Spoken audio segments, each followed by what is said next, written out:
இன்றே டவுன்லோட் செய்து உங்கள் ஃபேவரட் ஷோக்களை என்ஜாய் பண்ணுங்க. அம்மாடி ஏ ராஜாத்தி, அம்மாடி துர்கா, எப்படிடா கண்ணு இருக்க? உனக்கு உடம்பெல்லாம் நல்லா இருக்குல்ல? எந்த பிரச்சனையும் இல்லையே? எனக்கு இப்ப எந்த பிரச்சனையும் இல்ல பாட்டி, நான் நல்லா இருக்கேன். ஏய்யா நவீன், பாட்டி நீ எப்படியா இருக்கிற? அந்த படுபாவி பசங்க உன்னை குழி தோண்டி புதைச்சி கொல்றதுக்கு பாத்துருக்கானுங்களே, அவனுங்களுக்கு கொஞ்சம் கூட ஈவிரக்கமே இல்ல பாத்தியா?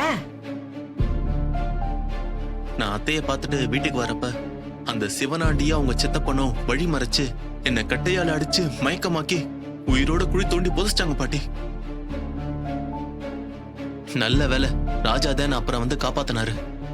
இப்போ ஒன்னும் பிரச்சனை இல்ல பாட்டி, நான் நல்லா இருக்கேன். நமக்கு தொல்லை கொடுக்கறதே அவனுங்க வேலையா வச்சுக்கிட்டு இருக்கிறானுங்க.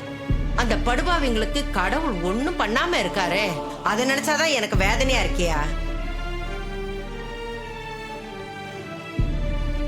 தப்பு பண்ணது எல்லாம் அந்த சிவனாண்டியும் முத்துவேலும் தான். ஆனா நான் என் அம்மா தான் நவீன் ஏதோ செஞ்சுட்டாங்கன்னு நினைச்சேன்.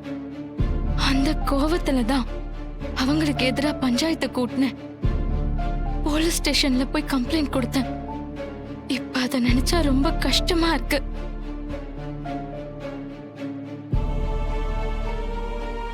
ஹே, இப்ப ஃபீல் பண்ணி என்ன பண்றது? நாங்க எல்லாரும் அம்மா அப்படி பண்ணிருக்க மாட்டாங்கன்னு எவ்வளவோ எடுத்து சொன்னோம். ஆனா நீதான் கேக்கல. அம்மா நம்ம கிட்ட எப்பவுமே கண்டிப்பா பிடிவாதமா இருப்பாங்க. அதுக்காக உன் புருஷனை ஏதாவது பண்ணிருப்பாங்கன்னு நீ நினைச்சனா அது ரொம்ப தப்பு துர்கா. துர்கா, உங்க அம்மா பத்தி நீ புரிஞ்சுக்கிட்டது அவ்வளவுதானா?